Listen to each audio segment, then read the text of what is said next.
Okay.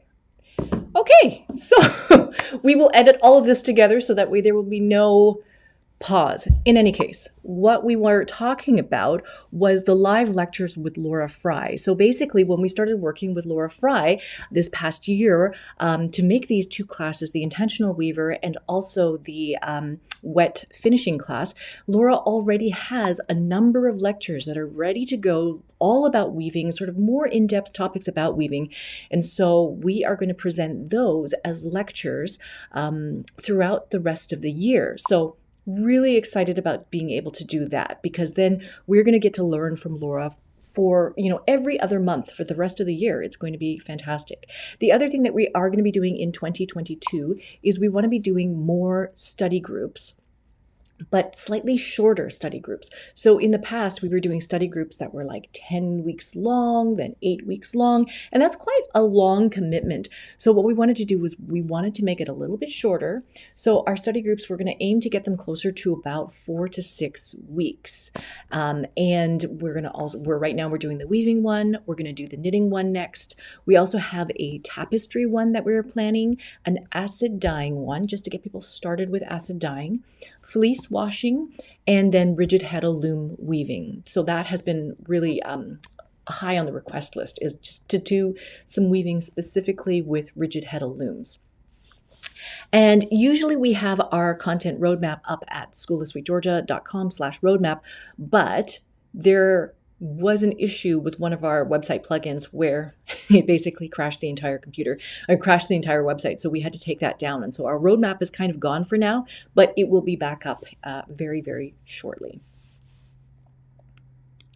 Now, the next thing that I want to let you know about is the community events that happen in the school every month. And so this is for February. So coming up in February, we have all of these times where we do meetups and where you can bring your knitting and chat and hang out and all these kinds of things. Robin, she used to do the meetups on Tuesdays, but we have since moved them to Mondays because her work schedule has sort of changed as well. So she's doing first and third Mondays at 10 o'clock Pacific Standard Time with Robin. There's also knit nights on Thursdays, every other Thursday with Charlotte at 7 p.m. Pacific Standard Time. And so for that one, yeah, you feel free to come early, 10, 15 minutes early if you're new to that particular group. That group has been meeting for many, many years now. So Charlotte can help sort of introduce you to that group as well. And then we also have 2 meetup times on Wednesdays. One is in the morning, or all of these times are when you go into the community section of the website and look at the events will be listed at the time that is in your time zone. So this session that's at 5 o'clock a.m. Pacific Standard Time is actually at 7 a.m. Vicky's time, and that's why it's called Wake and Make. And then there's another one down here called Making Until Midnight. That's because it basically finishes at midnight for Vicky's time. But these times will be different, obviously, for you. But the idea is that we're trying to have meetup times that are all throughout the day, different times of the day, different time zones, so that they will work for people from all over the world. So that is the idea behind that. We also do a new member welcome. So if you are new to the school, if you are have questions about getting around the school, about finding your way around, you are more than welcome to come to this new member orientation meeting. It's just a casual Zoom meeting. We do some screen shares. We show you where things are, happy to answer questions, all of that kind of stuff. And then we also have some Saturday meetups as well. So these Saturday meetups, they say spinning and weaving, but you can really bring whatever project you're working on. So that is available as well. And then I did put on here, Taking Back Friday, the live stream. So what we're trying to do is we're trying to do one live stream version of the Friday YouTube videos.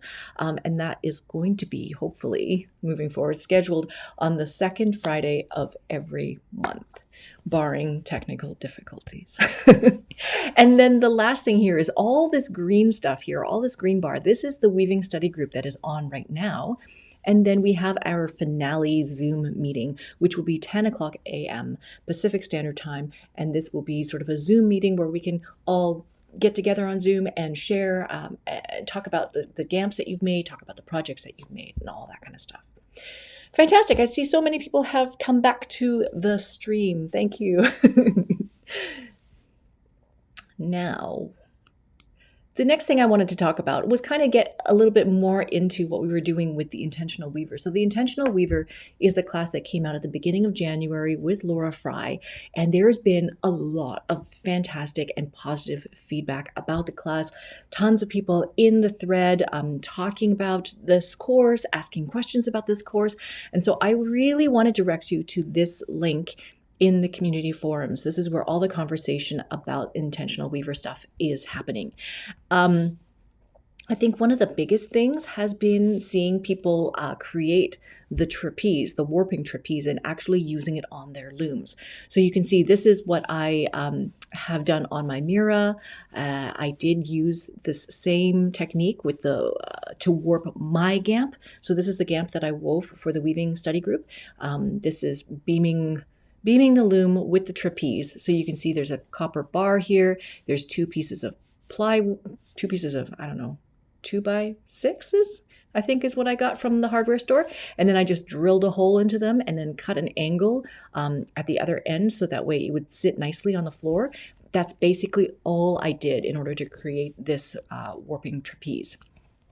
And so if you go through the thread, you'll see a number of different people have created warping trapezes for their looms as well. There's a conversation about what kind of bars to use, if it's PVC, if it's metal, if it's wood, using a closet rod, all sorts of different ideas. So I hope that you will go and have a look in that conversation there. The other thing is I would recommend that you get some nice weights, some milk jugs or some bleach bottles, as Laura recommends. I did not have any weights in the studio when I was doing this, and so I just tied some yarn around these cones of yarn. So these cones are like, I think they're 1 kilo cones of yarn. And so I just tied some string around them so that I could tie them to the warp and use them as weights. But they're so big that they kept bumping into everything. And so it was not ideal. So I really encourage you to get some better weights. There were also questions about, people's tie-up cords getting stuck when you treadle. And so like tie-up cords were looping around the different the back end of the treadles. And so what you could do about that, there was conversations about angel wings to hold the leaf sticks or different methods of holding leaf sticks. So in that thread, I did list the suppliers for all of the different kinds of leaf stick holders that I have used on these looms. Each manufacturer has different options because of the way that the back beam is formed. If you need the leaf stick holders to hold horizontally, if there's an angle to your back beam, both the Louette Spring and the Baby Wolf both have angled back beams.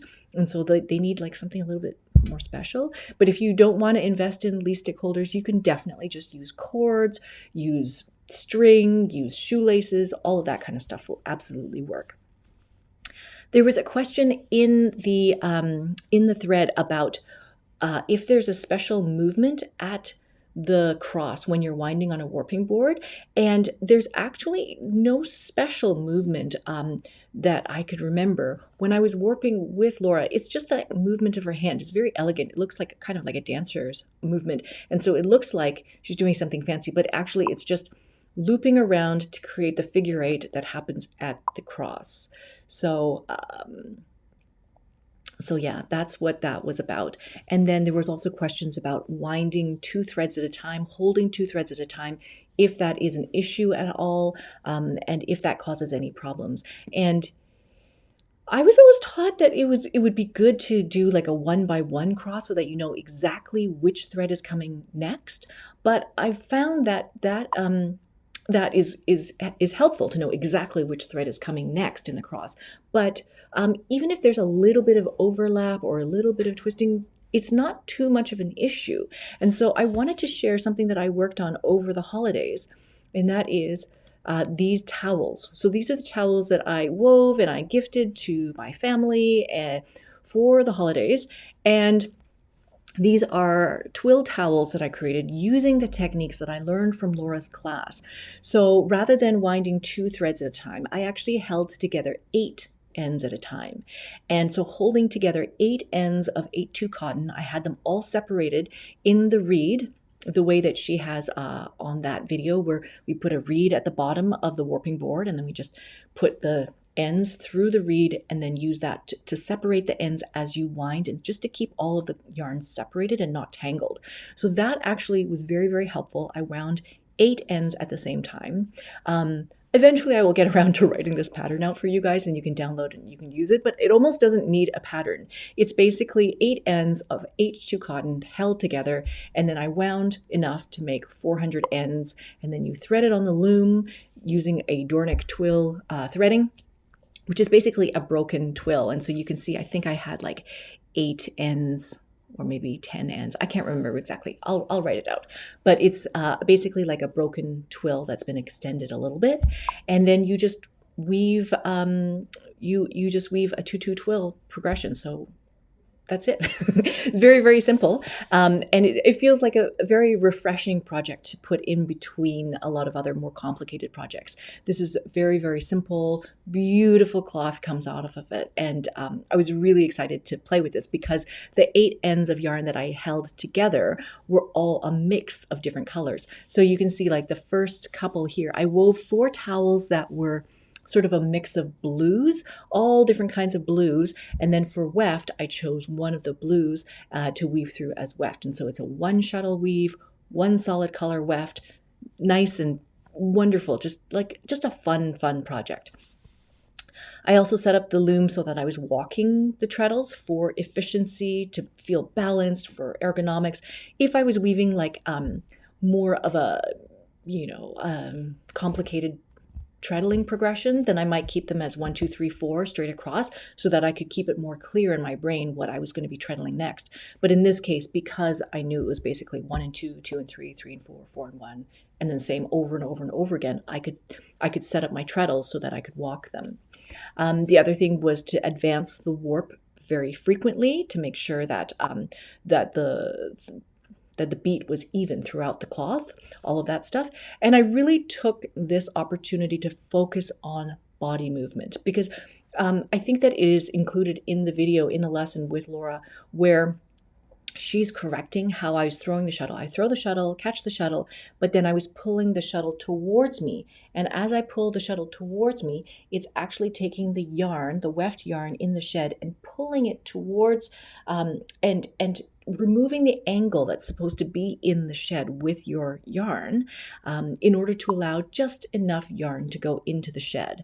And so I was kind of like preemptively pulling it forward, and thereby like I would cause more draw in at the edges by doing that. And so I had to practice catching the shuttle and then almost lifting the shuttle up as I beat, as opposed to bringing it forward as I beat.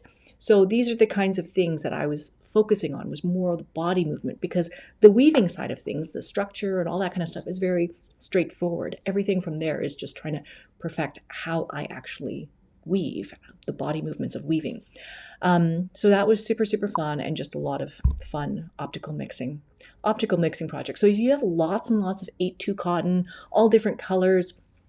This is a nice project to combine all of them. The one thing I would recommend is with these blues, like I was doing analogous colors. So I put a whole bunch of blues together in the warp. For these ones, I was putting together a whole bunch of golds and yellows in the warp. And then you can see down here, I was using more of a darker, rusty orange color as the weft. And so that kind of helped the warp colors pop a little bit more, provided a little bit more contrast. So super, super, super fun. So Elena's saying, I want to do something like this soon, but I'm not ready to wade in without a set of instructions. So I just have to write it out. I have all the photos, everything. I have the draft, everything. I just have to write it out. The next thing I want to share is the Color and Weave class that has come out today. And so this one is amazing because it is just all plain weave. I have the little gamp, that the photo there is this little gamp right here in my hands. It's not that big, right? This is absolutely a doable project. This is all plain weave. You can do this on a rigid head loom. You could do this on a table loom. You can do it on a floor loom if you like.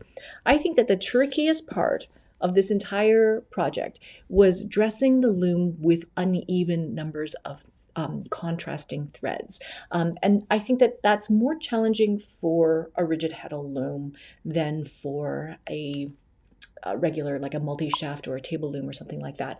Because when you are warping a rigid heddle loom, the way that we learn to warp is we put the yarn through a slot, right? And so the yarn goes into the slot doubled. And then after we beam the warp onto the back beam, then we take one end out of the slot and then we move it to a hole. So that's generally how we are dressing a rigid heddaloom. Now, if you are putting in something like a, here we have 2 picks of dark, 1 pick of light. That's overall three picks. How do you thread 3 picks into 3 ends into a rigid heddle loom? So you could think, well, I could put the dark into a slot, but then what do I do with the light end? I don't want to put in 2. I only want to put in 1.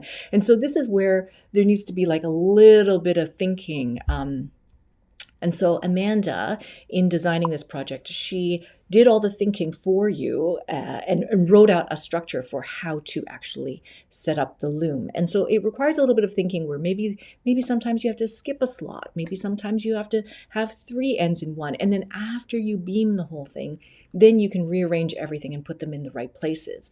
And so, yeah, using that rigid heddle reed as almost like a rough slaying, right? Like, so you just put in as many as you need to make that 1-inch section. And then once everything is, and to do that only just to spread out the warp ends so that they're the right width. And then once you beam everything, then you can again just adjust where you put each one of those ends and make sure that the colors go into the right slots and holes.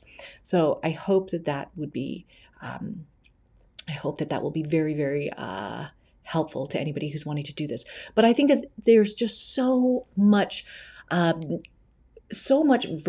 that can be made with something that is as simple as plain weave. Like all of this is plain weave. And this little section here is my absolute most favorite section. I think that it looks like running stitches. It looks like a meta version of weaving. I mean, I think it's great. And so to design a whole thing that might include this or might include some variations of this section would be really interesting. There's some sections down here that are basically, this section is houndstooth is what it is. So you can see. Now, one of the things, maybe I can show you if this doesn't all fall apart. So I'll show you here. This is the little gamp that we have here. And so, yeah, some of these sections are houndstooth. They should be square, but it is a little bit tricky to get them square because it's hard to sometimes beat as firmly as you need to with a rigid heddle loom. So Amanda was putting quite a bit of tension on the loom, and yet it was still a little bit tricky to get enough picks per inch. So this is the finished towel. She designed a whole bunch of kitchen towels. And so I think that this kitchen towel is such an interesting combination because they're all different yellows. So it's basically only 2. There's 2 yellows and a white in here. So there's a darker yellow to make this stripe. There's a lighter yellow here. And then in the background here, there's a white weft. So you can maybe see that there's 3 different colors happening here. This one is light yellow and light yellow. This one is light yellow and dark yellow. And this is light yellow and white. So there's slight change in the color. And then you're also getting different color blends as you have these dark stripes in here as well. And all of this stuff is possible using the rigid heddle loom. And so some of these patterns came from ideas that she got from weaving this gamp in the first place. But yeah, I think that it's neat to be able to get this much variety in terms of the pattern, in terms of the design of how all of this comes together, without necessarily using super high contrast yarns. So even though your gamp is very high contrast and it's black and it's white and all this kind of stuff, if you weave a gamp, it doesn't necessarily have to be high contrast like this. You could choose 2 colors that are maybe different kinds of blues or different kinds of yellows and see how much contrast you can get and how those designs will appear. So I think there's a lot of interesting things that you can do with something as simple as plain weave. And it's just altering how many ends of each color you're putting in here. And this creates all of these amazing patterns.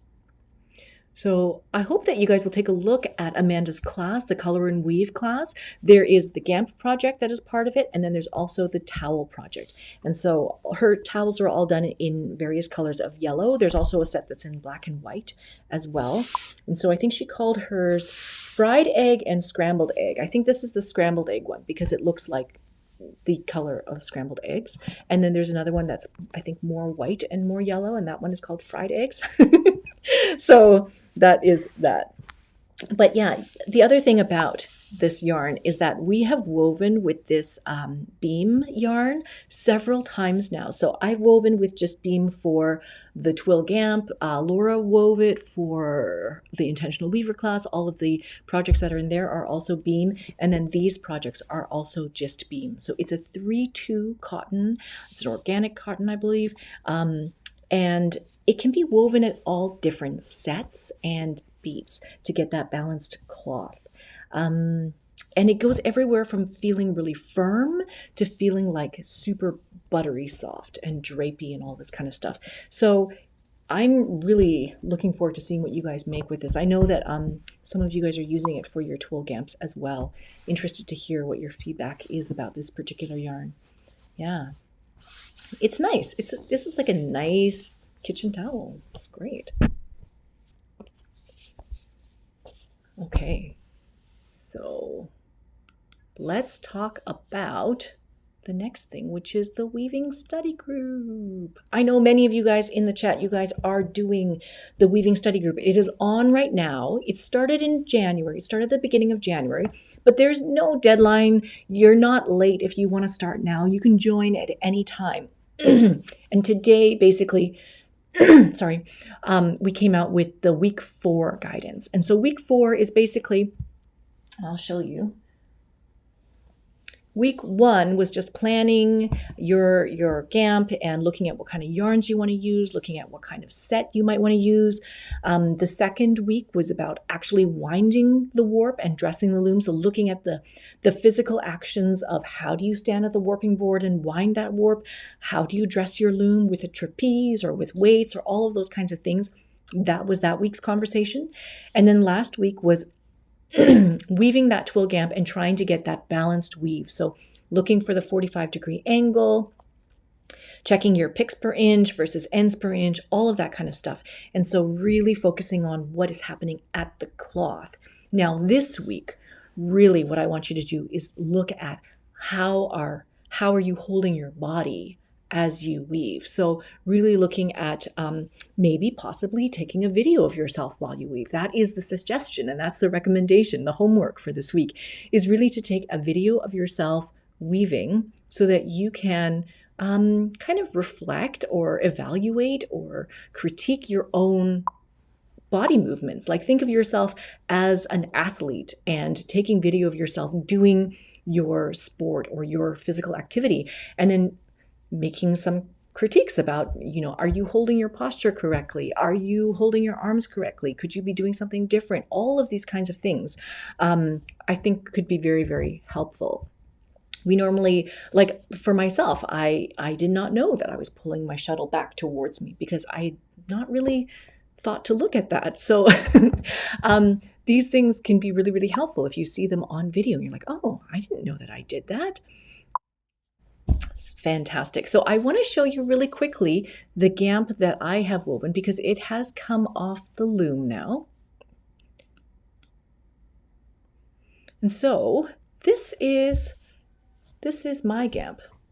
So I wove the first 4 sections. You can see 1, 2, 3, 4. And then this is my second half here. 5, 6, 7, 8. So that is all done. I've actually washed it, but I have not pressed it. So it still looks a little bit crinkly and bubbly and all this kind of stuff. But I think that I did a pretty good job with this 45-degree angle here in this first section. When I go through and I feel this cloth, it feels different in different spots. This part of it feels buttery soft. It feels wonderful. But then coming over to other sections feel much more firm. And it could be because of the interlacements, just things happening. Like this section feels significantly more textured and firm than this section. This section feels smooth. You can almost see from the screen that the color is different, right? The color representation is different because there's more red happening in this one than there is in this one, which means that this, yeah, it's just much more prominent. Maybe I beat too hard in this section. So one of the things that I'm looking at overall is I'm looking at the overall color of my cloth here. So I can see where I beat too hard, right? Like I can see that there's a section here where I beat a little bit too hard. And so this area is more dense. I can see more red in this area. There's another section where that happened quite a lot. Yeah, but you can definitely see color. The overall color of each section should be consistent, because then that would indicate a consistent beat. But yeah, you can see in this case, I have some sections where I've beat a little bit harder than others. Now, I did mention that I put on quite a long warp. So with all of the extra on that warp, I decided to put in a whole bunch of colors and experiment with that. So I wove all these different colors just to see which color combinations I like the best. And I thought that I would like, purple on navy the best, but they are so dark and so similar to each other that it's actually very difficult to see the color, to see any contrast or any design. So it's kind of underwhelming, the effect. But I love some of these colors, like this peacock color is lovely. That one's okay. The green is way more interesting than I thought it was going to be. So I really quite like that. That colorway is actually called Landscape, which is really interesting. I like it. And then this coral color, you can definitely see I beat way too hard here. There's a whole section where you can see. And so this is just all, I'm showing you my mistakes, because I'm showing you that it will take practice, it will take time, and it will take practice to get to the point where I could weave an entire piece of yardage that would be perfectly beat with consistency throughout the entire yardage. I think that will be a big challenge. But yeah, my eye keeps going to this line here. I don't know if you can see it. So in any case, we have that's happening right now. I am going to measure my cloth to figure out how much it's shrunk, or how much it's changed after washing it, after wet finishing it, and then I can go through and then design an actual project. So I don't know. I mean, like maybe this could just become a scarf for now. I did not finish the ends. I have to do something like that. But yeah, you can join this weaving study group at any time. The group discussion is happening here. And then the weekly guidance, where I've just made like a little 5-minute video, that is here. So guys can go to those 2 links. Then next week, we're basically going to take that information and we're going to design a project. The week 6, I really, really want you guys to look at week 6, because it is all about tying on to old warps. And in the past, I have always shown tying on to warps at the front of the loom, and then you jiggle the knots through the reed and then through the heddles and then wind everything onto the back beam. So that's the way that I've always demonstrated tying onto old warps. And when Laura came to film with us, she described to me a whole other way of tying onto old warps. And so that is week 6, and I do a demonstration. I show you step by step how to do that. And that's actually been really cool. I've done that as well. So I did that for when I was making those kitchen towels, those tea towels, those Dornick Twill tea towels, because I made the entire blue warp. Once that was done, I wound another warp with all yellows, and I tied on using this method, tied on 400 ends that way, and it worked perfectly. It was great. Week 7 is more of like a philosophical conversation about what it is to make good cloth, and if we're making good cloth and all these kinds of things. And then finally, week 8 is about wet finishing and what you might need to do, and kind of like looking at Laura's class, really encouraging to take a look at Laura's class about wet finishing. She did her entire master's thesis basically on wet finishing, and so you learn a lot from Laura in that. Fantastic. Greta's saying, I didn't understand the first time I heard it, like the description of how to tie onto these old warps. And so, yes, I did. I made a video where I took the project that was on the Baby Wolf loom. It was the Wall of Troy project, and we made that into a table runner, and that's one of the patterns that is in the Intentional Weaver class. So we took that pattern, and then what I did was I decided to tie on to the same warp and make a scarf. So I tied on BFL and silk fine and wove a scarf with the same pattern, same threading and everything. And then that was my mom's birthday present in November. So yeah, I filmed all of that. Fantastic. So now I want to share with you guys things that you guys have been making. So this is the best part of the whole hour. This is where I get to share with you guys things that you guys have made, and these are specific to the Twill GAMP project that's happening right now. So this is amazing. So this is Catherine in the forums. She took the Twill GAMP project that was released in November, and she started already making the Twill GAMP before Christmas, so even before the study group time. So these are all towels that she created from the Twill GAMP project. So my Twill GAMP was just like white and blue, and it's very standard because I wanted you to see the contrast of value. But in this case, she has chosen these fantastic, like juicy, saturated, bright, vibrant colors to make these towels that are so happy looking. It's amazing. So I really, really wanted you guys to have a look at this because there's so much that can be done by just applying like a layer of color and fun to all of this. And so she does have in here still like contrast of hue. You can still see the difference between like the juicy orange part and like a orange yellow sort of color. It was a tangerine. So yeah, tangerine is a orange color. And hibiscus is a hot pink color. Cobalt is the dark blue color, all of that kind of stuff. And so she wove the actual GAMP project here. And then these ones are towels, which were adapted from the Twill GAMP idea. And she also says here she's being very careful about trying to create a balanced weave and tidy selvages. And then she's been trying out the different the software, the iWeave It software on the iPad, and creating different treadling patterns. So you can go and follow Kathy's notes here and here. She lists, full-on descriptions about what she's doing, including picks per inch, measurements, all sorts of things like that. She takes great notes. So I encourage you guys to go check that out. The next one is also here. I'm not sure if Amanda found us in the new thread, but Amanda's Twill GAMP. So Amanda expanded the pattern and added 4 more threading patterns. So our GAMP originally was just 4 sections. She added another 4 sections and designed this massive GAMP.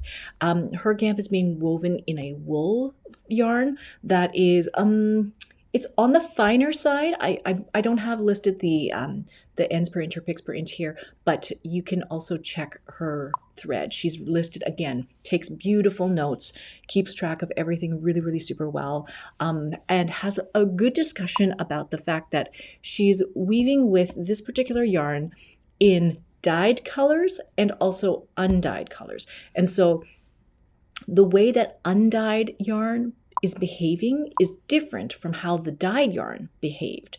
So she came actually to the weaving study group Zoom meeting that we had last week, and that recording I am also going to put up inside the school so you guys can have a look at that afterwards. Just haven't had a chance to put it up, but yeah, it will go up and then you can see what we talked about. But she did talk about her wool GAMP and how the different kinds of dyeing processes have affected the yarn and how it affects the hand and the feel of the fabric. She's also talking about using this temple. And she said, it was a pleasant experience. It was a more pleasant experience using the temple and no problem getting a balanced cloth. So I'm really curious about the temple because I would feel like it would be very distracting, or just kind of like it would stop the rhythm of your weaving, having to take it off and then move it a few inches and then assemble it again and all these kinds of things. So I wonder about that, that aspect about using a temple. But if it's helping you produce like nice selvages and great cloth and all this kind of stuff, then that is fantastic. It was a comment that came up when I first wove the twill gamp, and I was having difficulty beating and getting the yarn to stay in, and I was thinking that maybe my set was too tight, and so therefore I had to beat too hard to get the beat to match the number of ends per inch, and someone had recommended that I use a temple in order to make it easier to beat. So this is something to experiment with as well. I did also want to share Rachel Smith, Welford Pearls. She is possibly in the chat. She was earlier. But this is her twill gamp. This is the first one that she wove. She's woven a few already. And so this first one she wove at 12 ends per inch. And then I know that she wanted to reslay and then weave a different one. And so this one, but I think it's lovely. It's really, really beautiful. Oh, great. Amanda's saying the temple solved more problems than it caused. I should try mine. So Rachel has also started making some videos specifically about her weaving projects. And so you can, I've put the link here. You guys can go follow that to go see Rachel talk about this particular gamp that she wove. And you can see her talk about it in much more detail. But in the forums, she said that she didn't really like this dark copper color. I think it's lovely. But she's saying that maybe she overcompensated for trying to create good contrast in the yarns and things like that. Yeah, it does look very, very even. It's lovely. It's really lovely. She has another photo on this page where she's shown kind of like it almost looks like a huck lace that's being produced by the combination of the threading and the treadling pattern. It's just producing this section that looks like lace, and it's really, really pretty. Lovely. So have a look at that. Have a look at her video. Super fun. And the last one from the weaving study group, not everybody has begun the actual weaving part of it. Some people are still threading, some people are still dressing the loom. Totally fine. You can be wherever you're at. And so Charlotte is saying, I'm starting late. I have been having so many worries that I will ruin this project and also overthinking. So I think that I often overthink what I'm doing as well. So it happens.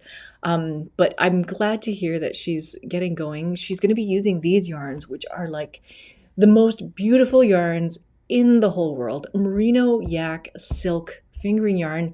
This yarn is so, so wonderful. And so she dyed a couple of these skeins, this green skein, the yellowish green skein, grassy green skein, and this red skein. These were dyed by Charlotte during the natural dye study group that we did last summer.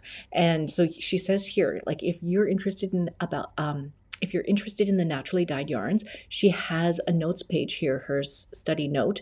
That is her dyeing notes for the natural dye skeins. And then this last one here, this is in pink flamingo, which is a color that we make at SweetGeorgia. So she's going to use these three colors to do her gamp. And I think it's going to be like the most luxurious gamp ever, made out of yak and silk. Fantastic. Wonderful. And Greta even put the link, I think, to Rachel's video in here. Fantastic. Now, I want to share with you guys, this is all done with the weaving study group. I want to share with you guys things that you guys have been making and sharing in the forums, which have been amazing. And this one I missed before Christmas, but this is Christine. Christine dyed the color triangle using crochet cotton that she wound into tiny little warp sections. So eventually all of this could be put onto a loom and woven together. It's quite amazing. So this has all been done with fiber reactive dyes. So dyes specifically designed to work on cellulose yarn. So we have a whole course on that. And so she's using Dharma turquoise, fuchsia, and golden yellow for the triangle, 1%. And this looks just incredible. And so Christine also has a thread in the weaving study group where she's also started to put together colors that she's going to be doing in her GAMP. I think she's making the GAMP bigger because I think she wants to make a towel instead of a GAMP. And she's using a 2 cotton, I believe. And so I thought that she had used these warp chains for that GAMP project, but I think it's other warp chains. But in any case, this is incredible. Yeah, it's fantastic. This is great work. So I'm sorry I missed that before Christmas time, but this is fantastic. The other one I wanted to share with you is by Vicky C. Vicky dyed some fiber here. So she basically dyed her own fiber in this tray and took sort of a strip off the bat and tried dyeing for the first time just to see how it all looks, and then was able to spin it and is kind of like looking at how all of the color works and how the saturation changes as you spin it after you dye it and all these kinds of things. So this is her first dyeing experiment. I encourage you guys to go check that out. I know that the photo is sideways, but it's just so that I could fit it into this section. But it looks fantastic. So I hope that you enjoy playing with the colored fiber in that way. It feels very much like how I started when I first started dyeing as well, just like dyeing a whole bunch of fiber, spinning up a chunk, seeing what it looked like, and just becoming completely addicted to that whole process and seeing the transformation from when it goes from fiber to when it becomes yarn. It's quite addictive. Now, this one is Andrea C. She is starting on rigid heddle loom. So this is her first ever rigid heddle loom project. And so she's watching the rigid heddle basics class right now. Her parents were also warping their looms at the same time as they were all on Zoom together, which I think is the most it's so wonderful to all 3 of them be on Zoom together, warping their looms together. I had to share that with you guys. So I encourage you guys to go check out this link, provide it with some encouragement, but this is looking fantastic. It looks like your loom is all ready to go. And then we have here Trish F. She said, this is my first weaving project. This is a tapestry project made on a small table loom. So you can do tapestry on a table loom for sure. Jana talked about that in her class too. She's done tapestry on her fanny floor loom as well. She says, I learned a ton about basics and now onto a pattern that I create myself. The weaving class I took was fabulous, helped me start and finish this project after staring at my new and unused table loom for 2 years. So I'm so glad that this got you going. I really love, I think that this has become a bit of a trend. I really love this kind of grapefruit color, this mango color. I love the contrast between these. And I'm actually really excited to do more tapestry weaving this year as well. Yeah, this is really lovely. I know that Trisha said that now that she knows these techniques, what she wants to do next is to design her own projects and to design to create some visual designs with the next thing that she makes. And then the last one I want to share with you here is, these are woven by Jessica. These are all hand towels. She said that these are her first hand towels. So you can see that they all have like a little bit of this twill pattern going on in the background here. There's a little bit of this 4-shaft twill happening in all of these. They have not been wet finished yet. They haven't been washed. They haven't been, she hasn't done the knots or anything like that for any of the towels or for all of the towels. But I love this. I love how there's a green warp going on in the background and how it creates, through that optical mixing effect of, laying on your weft color with your different warp colors, it produces new colors. So I'm in love with this particular color here. This is really, really nice. But yeah, can you imagine these in your kitchen and using these every day? It would be really, really nice. So she says, practicing treadling patterns and letting go of mistakes. I think that that's something that we can all do.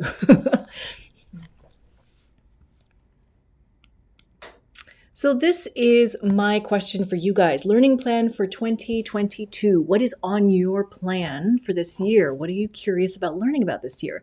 We have that section in the forums for learning plans. And so I just it's January. I want to take a minute to encourage you to go back and check your post. If you already have a post, check your thread and see if you want to update it, see if you want to put in some notes about what you want to learn in 2022. I know for me, I've mentioned before, I'm doing overshot right now. I'm going to be doing double weave. I'm going to do summer, winter, crackle, M's and O's, and then also using that information and then designing with it. So not just learning it and doing it, but I want to like see where I can take it by overlaying my interest in color, my interest in hand-dyed yarns, maybe some hand-spun yarns, just a lot of different mixing and combining between all of these different aspects of the fiber arts. The other thing I want to do is a little bit more tapestry. I really enjoyed using that loom that Shact created maybe 2 years ago now. And it's a wonderful tapestry loom. I really, really enjoyed using it, but I haven't had that much time to sit and make things. And so we are going to be doing that tapestry study group later on this year. And so that might be an excuse for me to like jump in and do a little bit of something. The other thing that got me really interested in the tapestry is that we carry Just Yarn at SweetGeorgia and just came out with a new tapestry yarn. And their tapestry yarn is done in gradients. So they're all ombre. Every hue is an ombre. So there's like four tints of every hue. And so you can mix and blend colors and create really smooth gradations. And the colors are just so pretty that that's kind of got me into like, oh, can I use that yarn? Vicky's like, what? Yeah, you have to go look. This colors, they're so pretty. The yarn is called Array. An array of colors. It's called Array, and it's a tapestry yarn. They've been working on the tapestry yarn for a while now, and now all these colors are available. When I got some test cones of Array, I got them as undyed cones, and the plan was I was going to use the undyed cones. I'm going to wind them off into mini skeins and then dye the mini skeins. So that might be what we do for the acid dyeing study group that happens later on this year. We're going to be doing acid dyeing. Why not dye tapestry yarn? Why not? The other thing that I learned about this particular yarn is that in talking with Christine at Gist, is that this yarn can also be used on a multi-shaft loom. It's a nice wool. It's not like a wear on your face kind of wool, but it's a nice wool that could be like a light blanket. It could be pillows. It could be housewares, those kinds of things. And this wool could be woven at about 24 ends per inch, I think is the set that she was recommending. So I'm going to have a look at that as well. Fantastic. Yeah. So Leanne's asking, oh, tapestry, is this a good starting point for weaving? Absolutely. I mean, tapestry is basically plain weave, and it's weft-faced plain weave. When you warp for tapestry, you don't have to warp as many ends, and so your ends can be spread out a little bit wider so that it allows the yarn to go in between all those warp ends and then pack down. So I feel like it's a really great way of learning about how yarn goes into a shed and gets woven into cloth, and then you create your own designs out of that. So that would be really, really great. Dyeing for tapestry, yeah. Fantastic. The other things that I'm going to be learning more about other ways of knitting. So I'm looking into things like combination knitting. I'm looking into Portuguese knitting. I'm looking into a whole bunch of other things that could be done for knitting. You know, Teresa has a knitting machine. She has an Addy circular knitting machine. Maybe I'll look a little bit more at that. The last time I tried that, all the stitches kept falling off. So in any case, I'm going to look into that. And then this year we are doing fleece washing. We're working from fleece. And so I have several fleeces that I am going to need to spin. And I think that Greta will keep me accountable for all of that stuff. So that is what I'm going to be working on. I am curious about what you guys will be working on. So finally, we're going to do our monthly giveaway. This month, we're going to give away 3 cones of Just Beam so that you can either weave yourself one of the color and weave towels that Amanda has suggested, or that you can weave a Twill Gamp. You can choose whichever colors you want. To weave the Twill Gamp, I had like the hot pink, hibiscus, cobalt, and natural. And then for Amanda's towels, she chose like this selection of yellows. You could choose black and white. You could choose whatever you like. So you can just go to this link to answer like literally 2 questions, and then we'll do the draw, and I will post the results of the draw in the event link. I usually do that. So on the calendar, on the event page, I usually say who won the giveaway. And so that is basically it for today. That is the end. That's all of our contact information. Again, you can find our link to the survey is there. Fantastic. Wonderful. As always, I'm happy to answer any questions that you guys have as well in the chat. I've been trying to follow along with the chat as I do this. And I just really appreciate you guys being here. It is nice to see everybody in the chat room having conversation. Yeah, it's really wonderful. I'm glad to be back doing this. Hopefully next month we won't have any more technical difficulties. Wonderful. Thank you guys for being here. I will see you in the next one, or I will see you inside the community forums. All right. Bye for now. See you guys next time.